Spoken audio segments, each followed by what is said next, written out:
여러분, 대한민국은 한번 망해봐야 정신을 차릴까요? 윤석열 대통령 탄핵되고 이재명이 대통령 돼서 한국이 중국에 붙고 CACA 하고 있으면 미국도 한국을 버리겠죠. 지금같이 국제정세가 혼란스러운 상태에서 미국을 버리고 중국에 붙었다가 반미했다가 박살난 베네수엘라 꼴 한번 나봐야 그제서야 대가리 깨진 민주당 지지자들은 자기들이 뭘 했는지 깨달을 겁니다. 아니면 그때도 본인들이 항상 선이고 정의인 줄 아는 스윗 운동권들은 나라가 망해가고 있는 줄도 모르고 이재명과 함께 대한민국을 중국 공산당에게 갖다 바치겠죠. 안녕하세요. 본업이 바빠서 영상을 못 올리고 있다가 이제서야 영상을 올립니다. 지금은 앞으로 대한민국의 보수가 괴멸할지 말지 결정이 나는 순간인 것 같습니다. 같은 보수 진영 사이에서도 대통령 편은 못 들어줄 망정 한동훈처럼 탄핵해야 한다 이러고 있거나 홍준표 의원처럼 윤 대통령이 자진하야해야 된다고 하는데 저는 그건 정말 아니라고 봅니다. 위대 증원 사태도 그렇고 윤석열 대통령이 다 잘한 건 아닙니다. 비판받을 부분이 분명히 있죠. 그러나 지금 같은 위기 상황에서 같은 편은 못 들어줄 망정 민주당에 동조해서 탄핵이나 자진하야가 된다면 앞으로 대한민국의 보수가 설 자리는 없을 겁니다. 세월호 때 이미 한번 탄핵의 맛을 본 민주당은 윤 대통령이 정권을 잡았을 때부터 끊임없이 탄핵을 외쳐댔죠. 당장 이번 연만 해도 후쿠시마 오염수로 선동하고 이태원 특별법 같은 걸로 선동하면서 대통령을 탄핵하기 위해 계속해서 선동질을 했고요. 민주당은 항상 이런 걸로 재미를 봤었습니다. 좌파들 특징이죠. 광우병부터 시작해서 사드, 세월호, 검찰개혁 등 우매한 대중들을 꼬드겨서 선동을 하는데 시간 지나고 보면 전부 사실이 아닌 걸로 밝혀집니다. 그때 가서는 나 몰라라 하죠. 이번 연 초에 오염수 가지고 개 을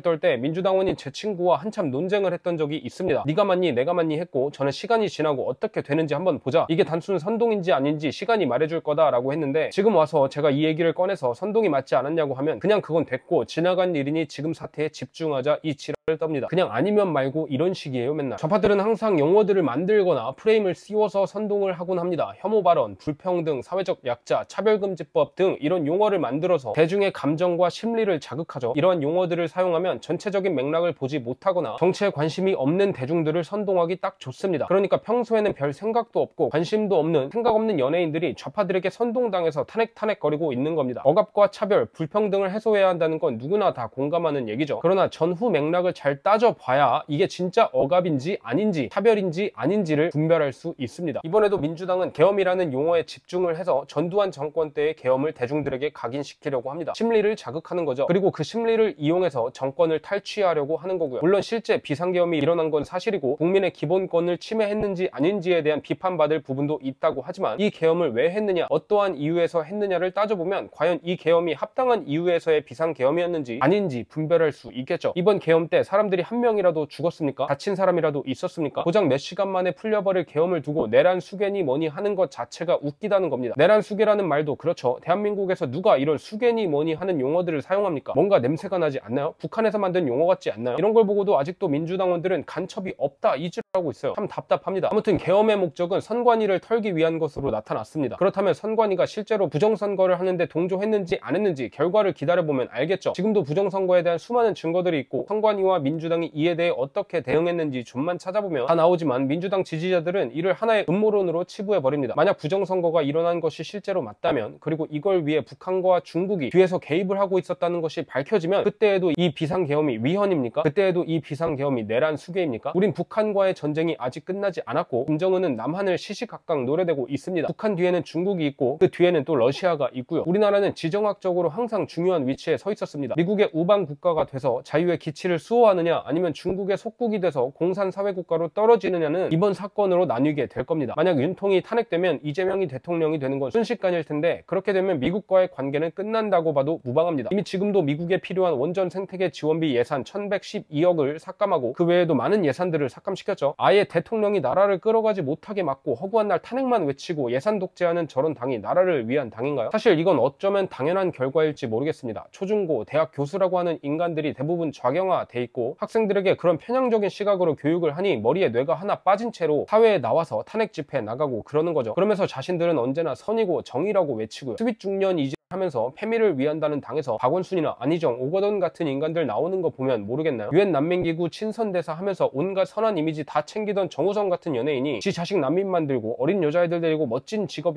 하면서 바람피는 거 보면 모르겠나요? 내로남불의 끝판왕이에요. 우파들 사고외로는 기본적으로 팩트에 더 집중을 합니다. 그러다 보니 좀 더 차갑거나 냉정할 수 있어요. 대신 팩트를 무엇보다 중요시하죠. 그러니까 좌파같이 머가리 텅텅 빈 애들처럼 쉽게 뭉치지도 못하지만 쉽게 선동당하지도 않습니다. 좌파들은 팩트는 모르겠고 서울의 봄 보면서 역사를 배우고 감성으로 역사를 배우면서 맨날 민주주의 타령하고 있습니다. 그래놓고 자기랑 반대되는 의견에 대해서 참지 못하고 화를 내거나 억압하려고 하죠. 또 자기들이 그렇게 좋아하는 민주주의로 당선된 대통령은 인정 못하고 내 대통령 아니다 이러고 있어요. 법치주의는 개나 줘버리고 공화주의에 대한 개념도 모르고 공부할 노력조차 하지 않으면서 국민은 왕이다 이러고 있단 말입니다. 제 영상을 보는 분들 중 저와 다른 의견을 가지신 분들도 많습니다. 존중합니다. 보수와 진보는 민주주의에서 모두 필요합니다. 다른 의견은 서로를 견제하기 위해 무조건 필요하죠. 그러나 정말 대한민국을 위하는 당이 누구고 대한민국을 위해 일하는 사람이 누구인지는 객관적으로 따져봐야 할 거 아닌가요? 아직 전쟁 중인 국가에서 해군 기지에 드론을 띄워서 미 항공모함과 잠수함을 불법 촬영한 중국 학생들이 붙잡혔는데도 간첩죄를 반대하는 당이 대한민국 사람입니까? 중국 사람입니까? 차별금지법은 반대하지만 민주당은 지지한다고 하는 사람들 보면 머리에 뭐가 들었나 싶습니다. 1%에게 세금을 99%에게 복지를 이러면서 기업들 다 죽이고 서민을 위한 나라를 만들어야 한다는 사람들 보면 진짜 북한으로 보내버리고 싶습니다. 레이건 대통령이 말했죠. 자유가 말살되는 데에는 한 세대도 걸리지 않습니다. 자유는 우리 후손들에게 혈통을 통해서 유전되는 것이 아닙니다. 그들이 같은 일을 하도록 싸워서 지켜야 하며 보호되어야 하며 그것을 계속해서 물려줘야 합니다. 그렇지 않으면 우리는 언젠가 우리의 아이들과 우리의 아이들의 아이들에게 사람들이 자유로웠던 미국이 어땠는지 말해주면서 석양의 세월을 보낼 것입니다 라고 말했습니다. 원래 자유는 지켜야 하는 겁니다. 쉽게 얻어지는 게 아니에요. 선동당에서 똥인지 된장인지 구별도 못하는 애들 대다수랑 싸워서 지켜내야 하는 겁니다. 그렇기 때문에 더 어려운 것이죠. 좁은 길이고요. 지금은 윤 대통령에게 힘을 실어줘야 할 때입니다. 절대 탄핵당하거나 자진해야 하면 안 됩니다. 이번에 탄핵되면 이미 2번이나 맛을 본 민주당은 나중에 보수가 또 집권을 하더라도 그때도 탄핵을 외쳐댈 겁니다. 한 번이 어렵지 2번은 더 쉽고 3번은 더 쉽습니다. 윤통이 탄핵당하면 문재인이 그랬던 것처럼 너무나 쉽게 이재명 대통령이 만들어질 것이고 이재명과 민주당은 대통령 4년 중임제를 도입하면서 8년 동안 대한민국을 망조의 길로 끌고 갈 겁니다. 한국은 이미 작용화가 심각하고 어쩌면 망해가고 있는지도 모르겠습니다. 그러나 이승만 대통령 또한 조선이 망하고 대한민국이 세워지기 전과 후 공산주의와 싸우며 혼돈 그 자체였을 때에도 희망을 잃지 않고 나라를 위해 끝까지 싸웠습니다. 우리 또한 희망을 잃지 말아야 하고 끝까지 싸워야 합니다. 100만 200만이 필요한 게 아닙니다. 소수라 할지라도 진리 위에 바로 서고자 하는 사람들이 있다면 그리고 그런 사람들이 모인다면 대한민국을 지켜낼 수 있습니다. 여러분 끝까지 싸워야 합니다. 저는 미국에 있어서 집회는 나가지 못하지만 이번 탄핵 반대 집회 때 꼭 나가 주십시오. 저도 제 보수 친구들과 주변 사람들에게 집회에 나가달라고 계속 부탁하고 있습니다. 윤 대통령은 이번 사건으로 자기의 모가지를 내건 겁니다. 대한민국의 자유를 지키고자 하는 보수들이라면 윤 대통령의 탄핵 혹은 하야는 무조건 막아야 합니다. 목소리를 내주십시오. 욕을 먹더라도 할 말은 하십시오. 이런 사람들이 많아질 때 보수는 죽지 않을 수 있습니다. 자유는 빼앗기지 않을 수 있습니다. 감사합니다.